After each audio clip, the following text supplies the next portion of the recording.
Captain America 4 brave new world కొత్త Hollywood English action movie, superhero movie మొన్న ఫిబ్రవరి 14 శుక్రవారం ప్రపంచవ్యాప్తంగా రిలీజ్ అయింది. అంటే మార్వెల్ సినిమాలు ఫాలో అయ్యే వాళ్ళకి ఈ సినిమా గురించి తెలుసు. కెప్టెన్ అమెరికా చాలామంది వినే ఉంటారు. ఇంతకుముందు 3 వచ్చాయి క్రిస్ ఎవాన్స్ హీరోగా, కెప్టెన్ అమెరికా 1, 2, 3. ఆ తర్వాత అవెంజర్స్ మూవీస్లో కూడా కెప్టెన్ అమెరికా ఉంటాడు.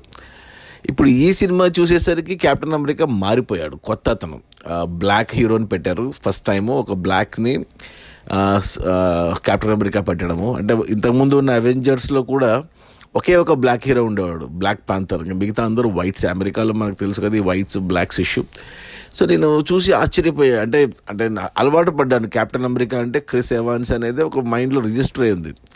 బట్ సినిమాలో ఏం చెప్పారంటే ఇక అవెంజర్స్ అంతా చనిపోయారు కదా, అంటే మనం చూసాం కదా ఎండ్ గేమ్లో అందరూ చనిపోతారు అవెంజర్స్. సో ఇప్పుడు కొత్త ప్రపంచం, చాలా సగం మానవాళి నాశనం అయినట్టు చూపించారు. సో అక్కడి నుంచి స్టార్ట్ ఉంది. కొత్త అవెంజర్స్ కావాలి ఇప్పుడు. సో అందుకు ఇంతకుముందు ఫాల్కన్ సూపర్ హీరోగా ఉండే అతన్ని తీసుకొచ్చి మనకు కెప్టెన్ అమెరికన్ చేస్తారనమాట ఈ సినిమాలో కొత్తగా. సో అది ఒకటి. ఇంకా ప్లస్ యాంటీ మ్యాన్ కూడా లేడు కాబట్టి యాంటీ మ్యాన్ ప్లేస్లో ఇంకొక అబ్బాయిని తీసుకొచ్చారు. అలా కొత్తగా అవెంజర్స్ని ఫామ్ చేస్తున్నారు మార్వెల్స్ వాళ్ళు ఇప్పుడు. సో మొదటిసారి ఒక బ్లాక్ని కెప్టెన్ అమెరికా చేయడం కొద్దిగా డైజెస్ట్ కాలేదు నాకు. బట్ అంటే బ్లాక్ అనే కాదు, వేరే ఏ హీరో వచ్చినా నేను యాక్సెప్ట్ చేయడానికి కొద్దిగా టైం పడుతుంది. ఎందుకంటే అలవాటు పడ్డాము మనము. కెప్టెన్ అమెరికా అంటే ఒక ఫేస్ అలవాటు పడ్డాము. సో వేరే ఫేస్ ఏదొచ్చినా కొద్దిగా కష్టమే. ఇక సినిమా విషయానికి వస్తే అంటే ఇందులో ఆశ్చర్యంగా దీంట్లో హ్యారిసన్ ఫోర్డ్ ఉన్నాడు. హ్యారిసన్ ఫోర్డ్ అంటే ఇండియానా జోన్స్ మూవీస్లో అసలు సూపర్ యాక్టరు. ప్లస్ అతను ఈ సినిమాలో అమెరికా ప్రెసిడెంట్గా చేశాడు. ఇంతకుముందు కూడా అతను ఒక సినిమా చేశాడు ఎయిర్ ఫోర్స్ 1 అనేసి. అది దాంట్లో కూడా భలే ఉంటుంది ఆ సినిమా. ఇప్పుడు దీంట్లో మళ్ళీ ఇంకోసారి అమెరికన్ ప్రెసిడెంట్గా చేశాడు. హ్యారిసన్ ఫోర్డ్ ఎందుకు వచ్చాడబ్బా అనుకున్నాను. కానీ అవెంజర్స్ మూవీస్ అంటే మార్వెల్ సినిమాలు ఫాలో అయితే ఇప్పుడు హల్క్ సినిమా గుర్తుంటే, హల్క్ని ప్రేమించే అమ్మాయి వాళ్ళ ఫాదర్ ఉంటాడు, ఒక జనరల్. అతను చనిపోయాడు రియల్ లైఫ్లో. సో అతని క్యారెక్టర్ కంటిన్యూషన్ అనమాట. హ్యారిసన్ ఫోర్డ్ అతని క్యారెక్టర్ వేశాడనమాట. సో జనరల్గా ఉన్న అతను ఇప్పుడు ప్రెసిడెంట్ అవుతాడు అనమాట. అతను బతికుంటే అతనే వేసేవాడు, అతను చనిపోయాడు కాబట్టి హ్యారిసన్ ఫోర్డ్ వేశాడు. అది తెలుసుకోవాలి సినిమా చూడడానికి ముందు. ఇక సినిమా స్టోరీ సింపుల్గా ఉంది. అంటే కొత్తగా అంటే ఇప్పుడు భూమి మీద సగం మానవాళి నాశనం అయింది. సో కొత్తగా మళ్ళీ అంటే మిగిలిన సగం మందికి కొత్తగా ప్రపంచాన్ని సృష్టించాలి అని అమెరికా కొత్తగా ఎన్నికైన ఈ జనరల్ ప్రెసిడెంట్ హ్యారిసన్ ఫోర్డ్, అందులోనూ మన ఇండియన్ ఓషన్లో ఒక కొత్త దీవి ఏదో పుట్టుకొచ్చింది అనేసి, దాంట్లో ఏదో ఒక రేర్ యురేనియం లాంటిది ఒక ఏదో మెటీరియల్ దొరుకుతుంది. దాని ఆధిపత్యం కోసం మన ఇండియా, జపాను, ఫ్రాన్స్, అమెరికా ఇలా పోరాడుతూ ఉంటాయి. అందరు కలిసి దాన్ని ఒక ఒప్పందానికి రావాలని మన హ్యారిసన్ ఫోర్డ్, మన ప్రెసిడెంట్ ట్రై చేస్తూ ఉంటాడు అనమాట. ఒక సీన్లో మనకు మోడీ లాంటి మనిషిని ఒక ప్రధానమంత్రిగా ఢిల్లీ నుంచి వీడియో కాల్లో చూపిస్తారు మనకు. ఆ సీన్ కూడా బాగుంది అది. సో అంటే జపాన్ ఒప్పుకోదు, అలా కొద్దిగా ఏదో నడుస్తూ ఉంటుంది. ఇక హీరో మన కెప్టెన్ అమెరికా స్టార్టింగ్లో మనకు ఒక కామెడీ ఫైట్లో పెట్టుకొని, అంటే నాకు అనిపించింది ఇంత పవర్ అంటే సూట్ వేసుకుంటేనే అతనికి పవర్స్, సూట్ లేకపోతే అతను మామూలు మనిషి. సో ఆ సూట్ మీద అంటే ఒక చిన్న ఫైట్ పెట్టుకున్నారు స్టార్టింగ్లో. అంటే అనిపించింది అంత పవర్స్ పెట్టుకుని ఇంత సింపుల్ ఫైట్ ఏంటి అంటే కామెడీగా అలా చూపించారు. తర్వాత అంతా సూట్ లేకుండా కొన్ని ఫైట్స్ ఉన్నాయి.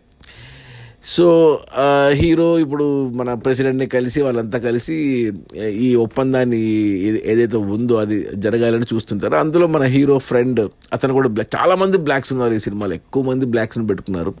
అంటే బ్లాక్ పీపుల్ కూడా అట్రాక్ట్ చేయాలని అనుకున్నారు, మరి అమెరికాలో తెలియదు. కానీ హీరో ఫ్రెండ్ అంటే ఇప్పుడు మన హ్యారిసన్ ఫోర్డ్ మన ప్రెసిడెంట్ ఎవరైతే మర్డర్ అటెంప్ట్లో జైలుకి వెళ్ళడము, అది అతను చేయలేదు అనేసి హీరో ప్రూవ్ చేయాలి. అదే సింపుల్గా చెప్పాలంటే ఒక లైన్, హీరో పాయింట్ ఆఫ్ వ్యూలో ఫ్రెండ్ నిర్దోష్ అని ప్రూవ్ చేయడము.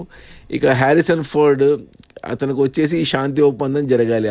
ఆ ఐలాండ్ పైన ఏదైతే కొత్తగా పుట్టుకొచ్చిందో దాని మీద అన్ని దేశాలు కలిసి ఒక ఒప్పందానికి రావాలి. ఈ రెండే సినిమాలో మెయిన్ కథ.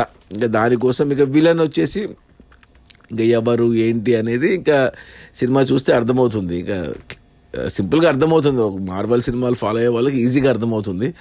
మార్వెల్ సినిమాలు ఏం ఫాలో కాకుండా అప్పుడప్పుడు 1-2 చూసి ఇప్పుడు చూసినా కానీ పర్లేదు, ఓకే. మనం మెయిన్గా హాలీవుడ్ సినిమాలు చూసేది ఆ గ్రాఫిక్స్, ఆ యాక్షను, అన్బిలీవబుల్ స్టంట్స్ కోసమే చూస్తాం కదా. సో స్టోరీ పరంగా బాగా వెళ్ళింది. సినిమా కూడా కొంచెమే ఉంది, 1:50 నిమిషాలే. మామూలు హాలీవుడ్ సినిమాలు 1:30, 2 గంటలు మ్యాక్స్. ఇది 1:50 నిమిషాల్లో ఉంది. సో నేను ఈగర్గా వెయిట్ చేస్తుంది ట్రైలర్లో చూసింది హల్క్. అంటే ఈ సినిమాలో హల్క్ రెడ్ హల్క్ని పెట్టారు, మామూలుగా హల్క్ గ్రీన్ ఉంటాడు. సో ఇప్పుడు కొత్త హల్క్ ఎవరా అని చూస్తున్నా. నాకే అనుమానాలు వస్తున్నాయి అతని మీద, అతని అనుమానాలు వస్తున్నాయి, కానీ అవేం నిజం కాలేదు. ఆశ్చర్యంగా లాస్ట్ అరగంటలో మనకు రివీల్ అవుతుంది ఎవరు హల్క్ అనేసి, ఆ రెడ్ హల్క్ ఎవరు అనేసి. ఆ రెడ్ హల్క్కి కెప్టెన్ అమెరికాకి ఫైట్ క్లైమాక్స్లో అది బాగా పెట్టుకున్నారు. ఇక అంతకు ముందు వచ్చే ఒక ఇండియన్ ఓషన్లో మనకు ఏమంటారు ఆ ఐలాండ్ కోసం చిన్న యుద్ధం లాంటి సన్నివేశం జపాన్కి అమెరికాకి మధ్యన, అది ఆ 2 యాక్షన్ సీన్లు బాగున్నాయి. సినిమా అంటే త్వరగా అయిపోతుంది, చక్కగా వెళ్ళిపోతుంది, ఎటువంటి ల్యాగ్ ఏం లేకుండా యాక్షన్ ఎపిసోడ్స్ పెట్టుకొని మంచిగానే వెళ్ళారు. బాగానే ఉంది. అంటే ఇంకా ఏమంటే ఇప్పుడు చాలా చూసాం అవెంజర్స్, ఈ మార్వెల్ సినిమాలు చూసాం కాబట్టి ఇప్పుడు మళ్ళీ చూస్తుంటే ఇది కొత్తగా ఇంకో అవెంజర్స్ని క్రియేట్ చేస్తున్నారు కాబట్టి అన్నీ చూసినట్టే అనిపిస్తుంది నాకు. హల్క్ కానీ కెప్టెన్ అమెరికా కానీ.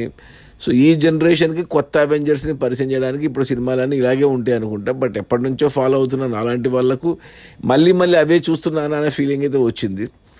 బట్ ఓకే, ఇంకా ఇప్పుడు స్పైడర్ మ్యాన్లు మారినారు, సూపర్ మ్యాన్లు మారినారు, వాళ్ళు మారినప్పుడల్లా అవే కథలు మళ్ళీ తీసినారు. So even James Bond situation కూడా అలాంటిదే. సో ఇప్పుడు అవెంజర్స్ని కూడా మళ్ళీ అందరినీ మారుస్తున్నారు. సో మళ్ళీ చూడాల్సిందే తప్పదు. బట్ ఏమంటే బాగానే ఉంది, చూడొచ్చు. అంటే ఎక్కువ బ్లాక్స్ని పెట్టుకున్నా కానీ ఇంతకుముందు ఎక్కువ వైట్స్తో అలవాటు మనకు ఈ సినిమాలు, ఇప్పుడు బ్లాక్స్తో చూడాలి అంతే. మించి సినిమా అయితే బాగుంది, చూసేయచ్చు. పిల్లలు పెద్దలు ఫ్యామిలీ అమ్మ ఆడ మగ తేడా లేకుండా హ్యాపీగా ఎంజాయ్ చేయొచ్చు. నా రేటింగ్ వచ్చి 3/5 గుడ్ అని చెప్తాను, బాగుంది. ఈ మధ్య మార్వెల్ సినిమాల స్టాండర్డ్స్ తగ్గిపోయాయి, చాలా బోరింగ్గా ఉంటుంది. బట్ ఈ సినిమా కొద్దిగా పర్లేదు, ఓకే. అది మన captain America 4 brave new world. ఇప్పుడు కొత్త బ్లాక్ కెప్టెన్ అమెరికా అయ్యాడు మనకు. సో ఒక హల్క్ కూడా ఎవరు అనేది సినిమా చూసి తెలుసుకోవాలి, ఆ రెడ్ హల్క్ ఎవరు అనేసి. ఇక యాంట్ మ్యాన్ని ఇప్పుడు ఫాల్కన్ని చేశారు. ఫాల్కన్ కెప్టెన్ అమెరికా అయ్యాడు, కొత్త యాంట్ మ్యాన్ ఇది మన ఏమంటారు ఫాల్కన్ అయ్యాడు. కొత్త హల్క్ వచ్చాడు, గ్రీన్ హల్క్ కాస్త పోయాడు, ఇప్పుడు రెడ్ హల్క్ వచ్చాడు. ఈ ఎవరు ఏంటి తెలుసుకోవాలంటే సినిమా చూడాల్సిందే.